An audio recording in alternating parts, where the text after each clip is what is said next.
Buenas tardes. El día de hoy damos inicio a nuestra etapa 4, apreciación de las artes. En esta etapa estaremos viendo diversos temas que van desde las corrientes artísticas, los tipos de exposiciones y algunas otras cosas más bastante interesantes. Adelantamos que el contenido es amplio, no obstante, entre la lectura y los videos, fácilmente lograrás hacer de esto un aprendizaje sencillo. Cuando hablamos de la historia del arte, existen corrientes artísticas. Pero, ¿qué son las corrientes artísticas? Una corriente artística es como un cajón. Te permite clasificar las obras y analizar sus características.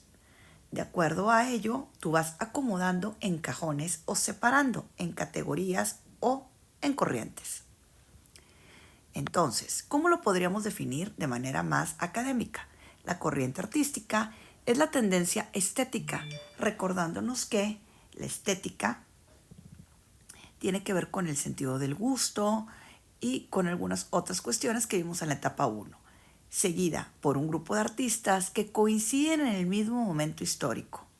Esta tendencia posee elementos en común entre sus obras, como técnicas, temas abordados o el mismo tipo de recursos expresivos del lenguaje artístico, entre otros. Una corriente artística en México fueron los muralistas, entre ellos Diego Rivera, Siqueiros, Alfaro Siqueiros, José Clemente Orozco. Coincidieron en tiempo y espacio en México a principios del siglo XX y en todos ellos los temas o las temáticas recurrentes eran el México postrevolucionario. ¿Te das cuenta? Usaban la misma técnica que fue el mural, tenían temas abordados similares y coincidieron en el momento histórico postrevolucionario. Este es un ejemplo de una corriente artística. Una corriente artística se caracteriza por marcar una tendencia en el desarrollo del arte, ubicarse en el mismo momento histórico, negar a las corrientes artísticas precedentes y a la vez reivindicar otras pasadas o retomar elementos de aquellas que deja atrás, y responde a necesidades tanto sociales como estéticas, pues cada época tiene sus problemáticas particulares. Es que recuerda que el arte es un puente de comunicación entre la sociedad y el hombre. El artista tiende a expresar a través de su arte lo que sucede en esta época. Aquí podemos vislumbrar y entender claramente el ejemplo anteriormente mencionado de los muralistas. ¿Recuerdas alguna otra corriente artística? ¿Y podrías explicar cada una de estas características?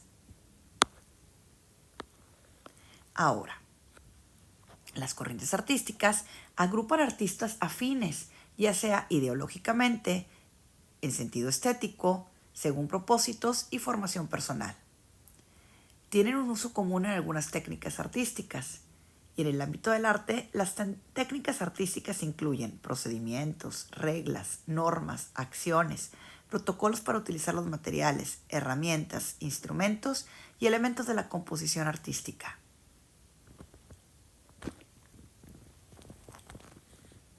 Ahora, existen múltiples corrientes artísticas. De acuerdo al texto, estaríamos marcando alrededor de 100 corrientes artísticas distribuidas en diferentes épocas históricas. Dichas épocas, con una muestra de sus corrientes, serían la prehistoria, la Edad Antigua, la Edad Media, la Edad Moderna y la Edad Contemporánea. Ahora, si la historia la dividimos de manera temporal en 5 etapas, tendríamos dentro de la prehistoria el arte rupestre, todo lo que tiene que ver con cuevas. ¿Recuerdas este tipo de ejemplos? En la Edad Antigua tendríamos el arte antiguo y el arte clásico. En la Edad Media, el arte medieval. En la Edad Moderna, Renacimiento, Barroco y Romanticismo. Y en la Edad Contemporánea, que es donde actualmente nos encontramos aún situados, sería el arte moderno o el arte contemporáneo y el arte posmoderno o arte postcontemporáneo. ¿Te suenan conocidas estas etapas?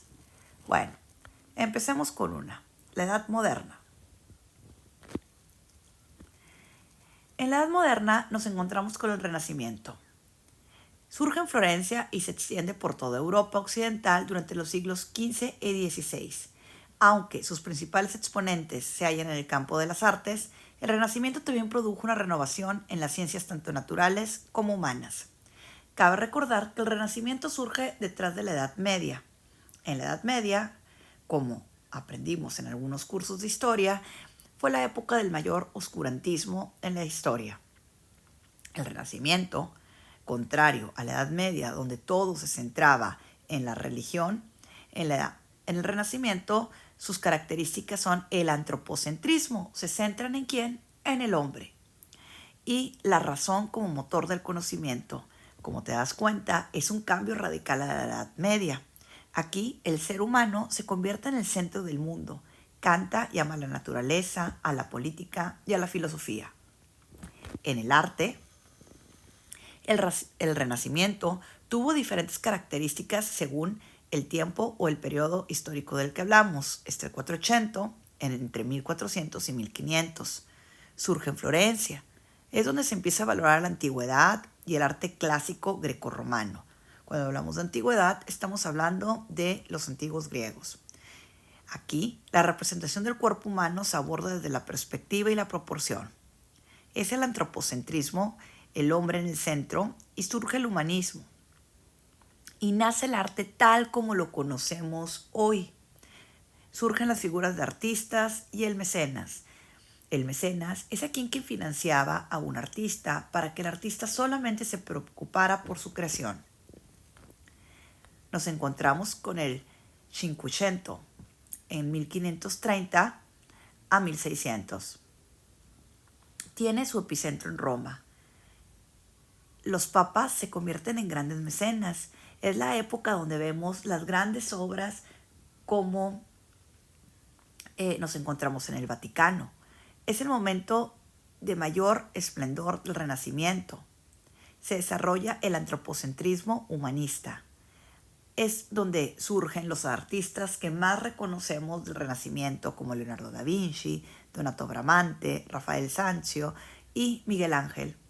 Aquí es donde nos encontramos la Capilla Sixtina, sí, la famosa Mona Lisa, donde la gente aún sigue haciendo filas enormes en el Museo Louvre para contemplarlo. Pero el Renacimiento fue más que esta época y que estos artistas. Dentro del Renacimiento nos encontramos también con el manierismo, ya casi a finales del Renacimiento. Este tiene lugar también en la Italia de 1550 a 1610. Se le conoce como Renacimiento tardío. Fue un periodo de transición entre el arte renacentista y el arte barroco. El término manierismo viene del italiano maniera, es decir, a la manera cortesana. Es virtuoso, pero es artificioso, porque el cuerpo empieza a ser representado de manera distorsionada, por así decirlo, en escorzo. Los cuerpos están contorsionados, cuellos largos, ciertas desproporciones que los hacen diferentes. Nos encontramos con el barroco también, que es a finales del siglo XVI y principios del siglo XVIII.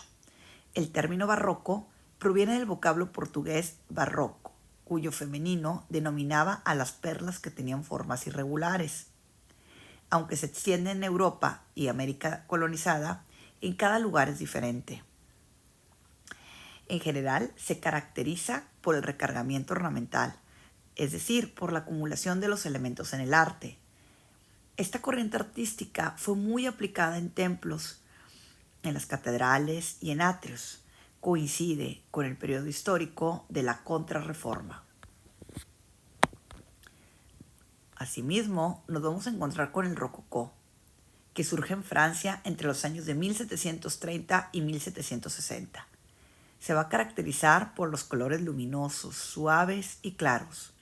Predominan las formas inspiradas en la naturaleza, en la mitología, la representación de cuerpos desnudos, el arte oriental y los temas amorosos.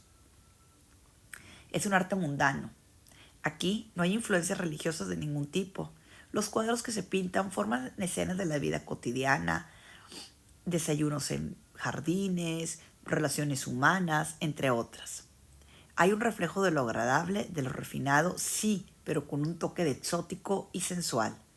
Según Etienne Jean de Leclos, el término rococó fue inventado a partir de una asociación de las palabras francesas rocaille, jardincito rocoso, y barroco. Y así llegamos al neoclásico, que surge en el siglo XVIII durante la Ilustración. La obra del arqueólogo e historiador alemán Johann Joachim Winckelmann en la historia del arte en la antigüedad es al mismo tiempo lo que da inicio a la historia del arte como disciplina y catalizador para el neoclásico. Aquí la parte académica ya empieza a hacerse en el arte y deja de ser simplemente una expresión estética que tiene que ver con lo sensorial y se empiezan a meter reglas más claras. Esto cataliza el neoclásico. El neoclásico es un nuevo clásico, recupera el arte clásico, griego y romano, cuya perfección debía ser el ideal del arte. Y llegamos al romanticismo. Se originó en Alemania y se extendió por Europa y América. Predominó de 1790 a 1880. Es un arte desbocado, subjetivo y pasional. Influyó en la filosofía, todos los géneros del arte y la política. Es considerado como el primer movimiento cultural que cubre toda Europa, Estados Unidos y las recién nacidas repúblicas hispanoamericanas. De hecho, en Latinoamérica fue ampliamente, no solamente en pintura, sino en literatura. En la pintura abordó temas como las guerras y las batallas. También representan fantasmas, brujas y monstruos. Uno de sus grandes géneros es el paisaje. Hasta aquí hemos llegado. En nuestra siguiente clase estaremos hablando del arte moderno y arte contemporáneo. Puedes aprovechar para hacer la lectura de las corrientes y puedes descubrir algunas de las imágenes en los libros y al hacer tus actividades. ¿Alguna corriente te llama la atención más que otra? ¿Por qué? Discútelo con tus compañeros. Por tu atención, muchas gracias.